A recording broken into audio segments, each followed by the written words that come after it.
शिवानी और आप देख रहे हैं बीजापुर एक्सप्रेस। चलते हैं खबरों की ओर।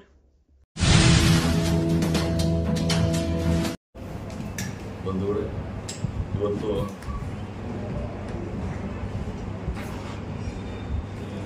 ಹಿಂದಿನ ಸೋಮವಾರ ದಿವಸ 14ನೇ ತಾರೀಕಿಗೆ ಇಂಡಿ ನಗರದಲ್ಲಿ ಒಂದು ಜಿಲ್ಲಾಡಳಿತ ಮಾಡಿರ್ತಕ್ಕಂಥ ಒಂದು ಕಾರ್ಯಕ್ರಮವನ್ನು ಅತ್ಯಂತ ಯಶಸ್ವಿಯಾಗಿ ಬಹುತೇಕ ಉತ್ತರ ಕರ್ನಾಟಕದಲ್ಲಿ ಅತಿ ಗರಿಷ್ಠ ಮಟ್ಟದ ಬೃಹತ್ ಯೋಜನೆಯನ್ನು ಸನ್ಮಾನ್ಯ ಮುಖ್ಯಮಂತ್ರಿಗಳು ಆಗಿರ್ತಕ್ಕಂಥ ಸಿದ್ದರಾಮಯ್ಯನವರು ಹಾಗೂ ಸನ್ಮಾನ್ಯ ಉಪಮುಖ್ಯಮಂತ್ರಿಗಳಾಗಿರ್ತಕ್ಕಂಥ ಡಿ ಕೆ ಶಿವಕುಮಾರ್ ಅವರು ಹಾಗೂ ಸಚಿವ ಸಂಪುಟದ ಅನೇಕ ಆತ್ಮೀಯ ಸಚಿವರುಗಳು, ಶಾಸಕರುಗಳು, ಅನೇಕ ರಾಜಕೀಯ ಮುಖಂಡರು, ವಿಶೇಷವಾಗಿ ಆ ಭಾಗದ ಎಲ್ಲ ಜನರು ಆ ಕಾರ್ಯಕ್ರಮದಲ್ಲಿ ಸಾಕ್ಷೀಕರಿಸುವ ಮುಖಾಂತರ ಒಂದು ಯಶಸ್ವಿ ಕಾರ್ಯಕ್ರಮವನ್ನು ಮಾಡಿದ್ದಾರೆ. ನಾನು ಅದಕ್ಕಾಗಿ ಭಾಗವಹಿಸಿದ ಸರ್ವರಿಗೂ ತಮ್ಮ ಮುಖಾಂತರ ವಿಶೇಷವಾದಂಥ ಅಭಿನಂದನೆಗಳನ್ನು ಸಲ್ಲಿಸ್ತಾ ಇದ್ದೀನಿ. ಅದೊಂದು ಐತಿಹಾಸಿಕ ಕಾರ್ಯಕ್ರಮ ಆಗಿದೆ. ಬಹುತೇಕ ಆ ಭಾಗದ ಕಂಡರಿಯದ ಜನಸಾಗರವನ್ನು ಆ ಕಾರ್ಯಕ್ರಮದಲ್ಲಿ ಭಾಗವಹಿಸುವ ಮುಖಾಂತರ ನಮ್ಮ ಸರ್ಕಾರದ ಮೇಲೆ, ವಿಶೇಷವಾಗಿ ನಮ್ಮ ನಾಯಕರುಗಳ ಮೇಲೆ ಜನರಿಗೆ ವಿಶ್ವಾಸ ಇಟ್ಟಿದ್ದಾರೆ. ಆ ವಿಶ್ವಾಸಕ್ಕೆ ಪ್ರತಿರೂಪವಾಗಿ ಅಷ್ಟು ದೊಡ್ಡ ಪ್ರಮಾಣದ ಜನ ಕಾರ್ಯಕ್ರಮದಲ್ಲಿ ಭಾಗವಹಿಸುವುದನ್ನು ನೀವು ನಾವೆಲ್ಲ ನೋಡಿದ್ದೀವಿ. ಅನೇಕ ದಶಕಗಳ ಕನಸು ಇವತ್ತಲ್ಲಿ ಸಾಕಾರಗೊಳ್ತಾ ಇದೆ. ಯಾವ ಪ್ರದೇಶದಲ್ಲಿ ಜನ ನೀರಿಗಾಗಿ, ಕುಡಿಯುವ ನೀರಿಗಾಗಿ ತೊಂದರೆ ಅನುಭವಿಸ್ತಾ ಇದ್ರು, ಇವತ್ತು ಆ ಭಾಗಕ್ಕೆ ಇಂಥ ಬೃಹತ್ವಾದಂಥ ಯೋಜನೆಯನ್ನು 3100 Revanasiddeshwara, 534 Mulawad third stage Tilugundi extension ಹಾಗೂ 232 ಕೋಟಿ ಕೆರೆ ತುಂಬು ಯೋಜನೆ, ಒಟ್ಟು 3800 ಕೋಟಿ. ಹಾಗೆ PWD ಬ್ರಿಡ್ಜ್ ಒಂದು 65 ಕೋಟಿ ಮತ್ತು ಕೆಶಪ್ ರೋಡ್ದೊಂದು 250 ಕೋಟಿ. ಹಾಗೆ GTTC ಕಾಲೇಜ್ 73 ಕೋಟಿ,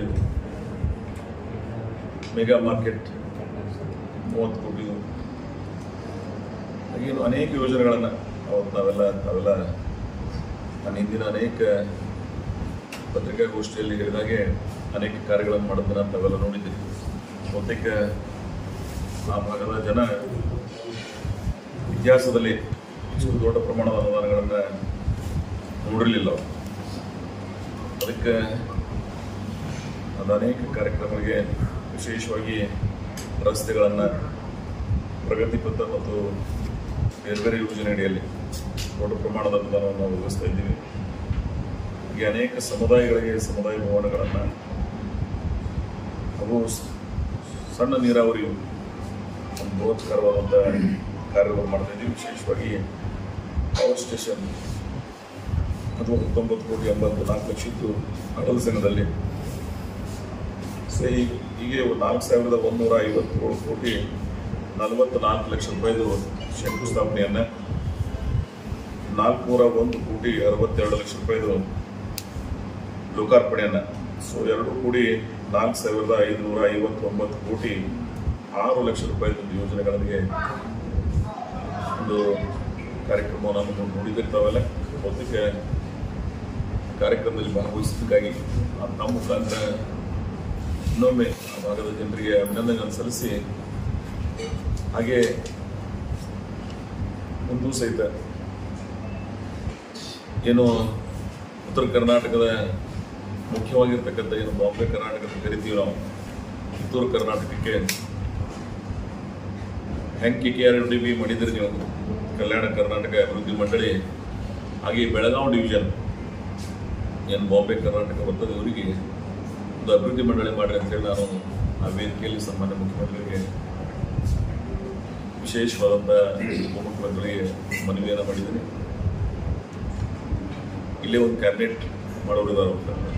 ಸೆಪ್ಟೆಂಬರ್ ಆಫ್ಟರ್ ಸೆಷನ್, ಯಾಕಂದ್ರೆ ನಮ್ಮ ಸೆಷನ್ ನಾಳೆ 11ನೇ ತಾರೀಕಿಗೆ ಪ್ರಾರಂಭವಾಗಿದೆ. ಸೆಷನ್ ನಂತರ ಇಲ್ಲೊಂದು ಕ್ಯಾಬಿನೆಟ್ ಏನು ಡಿಸಿಷನ್ ಮಾಡೋರಿದ್ದಾರೆ. ಆ ಸಂದರ್ಭದಲ್ಲಿ ಇಂಥವು ಇನ್ನೂ ಅನೇಕ ಬೇಡಿಕೆಗಳು ನಾವೆಲ್ಲ ಜಿಲ್ಲಾಡಳಿತ ಮುಖಾಂತರ ಇನ್ನೂ ಯಾವ್ಯಾವ ಅತ್ಯವಶ್ಯವಾಗಿ ನಮ್ಮ ಜಿಲ್ಲೆಗೆ ಬೇಕಾಗಿವೆ, ಕರ್ನಾಟಕಕ್ಕೆ ಏನೇನು ಬೇಕಾಗಿದೆ ಅನ್ನೋದನ್ನ ಚರ್ಚೆ ಮಾಡಿ ಸರ್ಕಾರಕ್ಕೆ ಮನವಿ ಮಾಡ್ತಕ್ಕಂಥ ಪ್ರಯತ್ನವನ್ನು ಮಾಡ್ತೀವಿ. ಹಾಗೆ ಸಮಗ್ರ ಕರ್ನಾಟಕದ ಅಭಿವೃದ್ಧಿ ನಾವೆಲ್ಲ ನೋಡ್ತಾ ಇದ್ದೇವೆ. ಯಾರು ವಿರೋಧ ಪಕ್ಷದವರು ಟೀಕೆ ಟಿಪ್ಪಣಿಗಳನ್ನು ಮಾಡ್ತಿದ್ರು, ಇದು ಗ್ಯಾರಂಟಿ ಸರ್ಕಾರ ಇದೆ, ಇಲ್ಲಿ ಅನುದಾನಗಳ ಡೆವಲಪ್ಮೆಂಟ್ ಅನುದಾನಗಳು ಇಲ್ಲ ಅಂತೇಳಿ. ತಾವೇ ಅವತ್ತು ಮುಖ್ಯಮಂತ್ರಿಗಳನ್ನ ಅವರ ಮಾತುಗಳನ್ನು ತಾವು ಕೇಳಿದ್ದೀರಿ.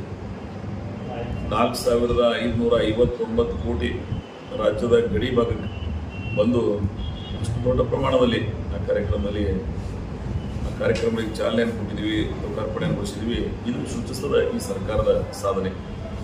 ಅದರ ನಂತರ ಮೈಸೂರದಲ್ಲೂ ಸಹಿತ ಒಂದು ದೊಡ್ಡ ಪ್ರಮಾಣದ ಕಾರ್ಯಕ್ರಮ ತಾವೆಲ್ಲ ಗಮನಿಸ್ತಾ ಇದ್ರಿ. ನಿನ್ನೆ ತುಮಕೂರದಲ್ಲಿ.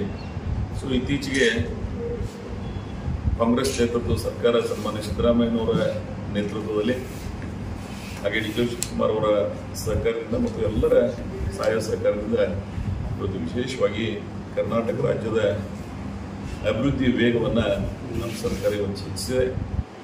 ಒಬ್ಬ ಅನುಭವಿ ನಾಯಕರು ಮುಖ್ಯಮಂತ್ರಿಗಳಾದರೆ ಏನೆಲ್ಲ ಆಗವನ್ನೋದಕ್ಕೆ ನಾವೆಲ್ಲ ನೋಡಿದ್ದೀವಿ.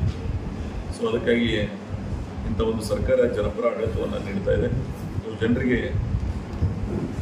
ಬಹುತೇಕ ಇಷ್ಟು ಕಾರ್ಯಕ್ರಮ ಜನ ಭಾಗವಹಿಸ್ತಾರೆ ಅಂದ್ರೆ ಅದು ನಮ್ಮ ಸರ್ಕಾರದ ಮೇಲೆ ಇಟ್ಟಿರ್ತಕ್ಕಂಥ ಜನರ ವಿಶ್ವಾಸ ಅದನ್ನು ಸೂಚಿಸ್ತವೆ. ಅದಕ್ಕೆ ಇಂಥ ಒಂದು ಜನಪರ ಸರ್ಕಾರಕ್ಕೆ ಜನರೇನು ಸರ್ಕಾರ ಮಾಡಿದ್ದಾರೆ, ಸಹಾಯ ಮಾಡಿದ್ದಾರೆ, ಇನ್ನೊಮ್ಮೆ ಅವ್ರ ಉಪಕಾರವನ್ನು ಸ್ಮರಣೆ ಮಾಡಿ ಒಟ್ಟಾರೆ ಇನ್ನೂ 3 ವರ್ಷ ಹೆಚ್ಚು ಕಮ್ಮಿ, ಈಗ 2 ವರ್ಷ 2 ತಿಂಗಳು ಆಗಿದೆ, ಇನ್ನೂ ಏನೊಂದು 38 ತಿಂಗಳ ಅವಧಿ ಇದೆ. ಅದರಲ್ಲಿ ಇನ್ನೊಂದಿಷ್ಟು ಜನಪರ ಕಾರ್ಯಕ್ರಮ ಮಾಡ್ತಕ್ಕಂಥ ಪ್ರಯತ್ನ ನಮ್ಮ ಸರ್ಕಾರ ಮಾಡ್ತಾ ಇದೆ. ಬೇರೆ ಯಾವ ವಿಷಯಕ್ಕೂ ಹೋಗೋದಿಲ್ಲ. ಸೊ ಅತ್ಯಂತ ಯಶಸ್ವಿಯಾದಂಥ ಒಂದು ಕಾರ್ಯಕ್ರಮ ಆಗೋದ್ರಿಂದ ತಮಗೂ ತಾವು ಸಹಿತ ಭಾಳ ವಿಶೇಷವಾಗಿ ಆ ಕಾರ್ಯಕ್ರಮಕ್ಕೆ ಶೋಭೆ ಬರುವ ರೀತಿಯಲ್ಲಿ ಆ ಕಾರ್ಯಕ್ರಮದ ಬಗ್ಗೆ ಜನರಿಗೆ ಮನವರಿಕೆ ಮಾಡುವಲ್ಲಿ ಪ್ರಯತ್ನ ಪಟ್ಟಿದ್ದೀರಿ. ತಮಗೂ ಸಹಿತ ನನ್ನ ವಿಶೇಷವಾದಂಥ ಅಭಿನಂದನೆಗಳು. ಈ ಭಾಗದ ಈ ನಾಡಿನ ಅನೇಕ ಜನ ಆ ನಿಂಬೆ ನಾಡಿಗೆ ವಿಶೇಷವಾದಂಥ ಮೆರಗನ್ನು ತರ್ತಕ್ಕಂಥ ಕಾರ್ಯಕ್ರಮವನ್ನು ಮಾಡಿದ್ದಾರೆ. ಇಂಡಿ ನಗರದ ಮತ್ತು ಇಡೀ ಇಂಡಿ ನಗರದಲ್ಲಿ ಎಲ್ಲಿ ನೋಡೋದಲ್ಲಿ ಜನ ಇತ್ತು. ಸೊ ಅದು ಆ ಭಾಗದ ಜನರ ಹೃದಯವಂತಿಕೆ. ಸೊ ಅವರ ಪಾಲ್ಗೊಳ್ಳಿಕೆ ಮುಖಾಂತರ ನಮ್ಮೆಲ್ಲರ ಆತ್ಮವಿಶ್ವಾಸನ ಹೆಚ್ಚಿಸಿದ್ದಾರೆ. ನಾವು ಅವರ ವಿಶ್ವಾಸಕ್ಕೆ ಇನ್ನೊಂದಿಷ್ಟು ಇಮ್ಮಡಿಯಾಗಿ ಕೆಲಸ ಮಾಡ್ತಕ್ಕಂಥ ಪ್ರಯತ್ನ ಮುಂದಿನ ನಿರ್ಮಾಣದಲ್ಲಿ ಮಾಡ್ತೀವಿ ಅಂತಕ್ಕಂಥ ಮಾತು ಹೇಳಿ ಮತ್ತೆ ತಾವೇನಾದರೂ ಪ್ರಶ್ನೆಗಳಿದ್ರೆ ಕೇಳಬಹುದು. ಇದು ಮೊನ್ನೆ ನಿಂಬೆ ಬೆಳೆಗಾರರು ಅದೇ ಮುಖ್ಯಮಂತ್ರಿ ಬಂದಾಗ ಅವರು ಅದು ಮಾಡಬೇಕಾಗಿತ್ತು. ನಿಂಬೆ ಇವತ್ತು ನಮ್ದು ಲೇಬರ್ ಕಾಸ್ಟ್ ಅವ್ರಿಗೆ ತಗೋಕ್ಕಾಗತ್ತಿಲ್ಲ, ಅಷ್ಟು ನಮ್ಗೆ ನುಕ್ಸಾನ ಇರುತ್ತೆ. MRP ಸರ್ಕಾರ ಅದನ್ನು ಘೋಷಣೆ ಮಾಡಬೇಕು, MRP ಘೋಷಣೆ ಮಾಡಿದ್ರೆ ಅದ್ರ ಜೊತೆಗೆ ಬೈ ಪ್ರಾಡಕ್ಟ್ ಮಾಡಬೇಕು, ಪ್ರೊಸೆಸಿಂಗ್ ಮಾಡಿದ್ರೆ ರೈತರಿಗೆ ಒಂದು ಲಾಭ ಆಗ್ತದೆ. ಯಾಕಂದ್ರೆ ಅದು ಅಭಿವೃದ್ಧಿ ಮಂಡಳಿಯಿಂದ ರೈತರಿಗೆ ಏನು ಲಾಭ ಆಗತ್ತಿಲ್ಲ ಅನ್ನೋಂಥ ಒಂದು ವಿಚಾರ ಹೋಗ್ತದೆ. ನಿಮ್ಗೊಂದು ಮಾತಾಡ್ತೀನಿ, ಮಂಡಳಿ it not A marketing society. ತೊಗರಿ ಅಭಿವೃದ್ಧಿ ಮಂಡಳಿ ಇದೆ, ತೊಗರಿ ಅಭಿವೃದ್ಧಿ ಮಂಡಳಿ ಮುಖಾಂತರ ಕರೆದಿರ್ತದೆ. ಕಾಫಿ ಅಭಿವೃದ್ಧಿ ಮಂಡಳಿ ಇದೆ. ಸೊ ಅಭಿವೃದ್ಧಿ ಮಂಡಳಿಯ ಉದ್ದೇಶ ಏನು? ಆ ಬೆಳೆಗಳ ಮೇಲೆ ಹೊಸ ಆವಿಷ್ಕಾರಗಳನ್ನು, ಸಂಶೋಧನೆಗಳನ್ನು, ಆ ಬೆಳೆ ಬಗ್ಗೆ ವಿಶೇಷವಾದಂಥ ಗಮನ ಹರಿಸ್ತಕ್ಕಂಥ ಉದ್ದೇಶ ಇಟ್ಕೊಂಡಿರ್ತಾರೆ. ಆದರೂ ಸಹಿತ ಅವರೇನು ಕೆಲವು ವಿಚಾರಗಳನ್ನು ಹೇಳಿದರೆ ನಾನು ಅದನ್ನು ಗಮನಿಸಿದ್ದೇನೆ. ಸೊ ಅದನ್ನು ಬರುವ ದಿನಗಳಲ್ಲಿ ಸರ್ಕಾರದಲ್ಲಿ ಏನೆಲ್ಲ ಮಾಡಲಿಕ್ಕೆ ಸಾಧ್ಯ ಇದೆ. ಒಟ್ಟಾರೆ ನಿಂಬೆ ಬೆಳೆಗಾರ ಹಿತ ಕಾಪಾಡ್ತಕ್ಕಂಥ ಯಾವ ರೀತಿ ಮಾಡೋಕ್ಕೆ ಸಾಧ್ಯ ನಾವೆಲ್ಲ ಪ್ರಯತ್ನ ಮಾಡೋಣ. ಏನಾಗುತ್ತೆ ಸರ್, ಬೆಳೆ ವಿಚಾರವಾಗಿ ಈ ಮಳೆಗಾಲದಲ್ಲಿ ನಿಂಬೆ ಬೆಳೆ ಕಡಿಮೆ. ಈ ಸರ್ಕಾರದ ವತಿಯಿಂದ ಆ ನಿಂಬೆ ಉಪ್ಪಿನಕಾಯಿ ಅಂತ ಒಂದು ಉತ್ಪನ್ನಗಳನ್ನು ಮಾಡಿ ಈ ಸರ್ಕಾರಿ ಶಾಲೆ ಬಿಸಿ ಉಪಯೋಗ ಕೊಟ್ಟರೆ ಈಗ ರೈತರಿಗೆ ಅನುಕೂಲ ಆಗುತ್ತೆ. ಮತ್ತು ಈಗ ಅದು ನಿಂಬೆ ಉಪ್ಪಿನಕಾಯಿ ಖಂಡಿತ ನೀವು ಕಾರ್ಮಿಕರು ಕೊಟ್ಟರು ಗುಡ್ ಸಜೆಷನ್ ಕೇಳಿ ವಿಚಾರ ಮಾಡೋಣ. ಅದು ಒಂದು ಹೇಳ್ತೀನಿ, ನಾವು ಯಾವುದೇ ಬೆಳೆ ಇರಲಿ ಅದು ಕಾನ್ಸ್ಟಂಟ್ ರೇಟ್ ಎಲ್ಲಿ ಇರಂಗಿಲ್ಲ. ನೀವು ನಮ್ಮ ಜಿಲ್ಲೆ ಉಳ್ಳಾಗಡ್ಡೆ ಹೆಚ್ಚು ಬೆಳಿತೀವಿ ನಾವು. ಒಂದಿನ ಮುಗಿಲೆತ್ತರಕ್ಕೆ ಇರ್ತದೆ ರೇಟ, ಕೆಲವು ಸಂದರ್ಭದಲ್ಲಿ ಬೈತಿರ್ತದೆ. ಸೊ ಯಾವುದೇ ನೀವು ಈ ಬೆಳೆ ಅಂತ ತರಂಗಿಲ್ಲ, ಯಾವ ಬೆಳೆಗೆ ಹೋದ್ರೂ ನೀವು ಕಾನ್ಸ್ಟಂಟ್ ರೇಟ್ ಈ ಇದ್ರಾಗಿ ಎಂದೂ ನೋಡಿಲ್ಲ ನಾವು. ಅದ್ರ ಬೆಳೆ ಸ್ಥಿರತೆ ಉಳಿಸ್ಬೇಕಂತೂ ನಾಗರಿಕ ಸಮಾಜದ ಕರ್ತವ್ಯ, ಸರ್ಕಾರಗಳ ಕರ್ತವ್ಯ ಮತ್ತು ಜನರು ಸಮುದಾಯದ ವಿಶೇಷವಾಗಿ ರೈತರ ಬದುಕು ಮೊದಲೇ ಸಂಕಷ್ಟದಾಗಿರ್ತಾರೆ. ಬೆಳೆ ಬಿದ್ದಾಗ ಅವ್ರು ತೊಂದರೆ ಆಗ್ತಕ್ಕಂಥ ಅರಿವು ಜನಪರ ಸರ್ಕಾರಕ್ಕೂ ಮತ್ತು ನಾಗರಿಕ ಸಮಾಜಕ್ಕೂ ಇರಬೇಕಾದಂಥ ಕಳಕಳಿ ಇದೆ. ನೀವು ಆ ಕಳಕಳಿಯನ್ನು ಎಷ್ಟು ಸಾಧ್ಯದಂತ ಮಾಡ್ತಕ್ಕಂಥ ಪ್ರಯತ್ನ ಮಾಡೋದು.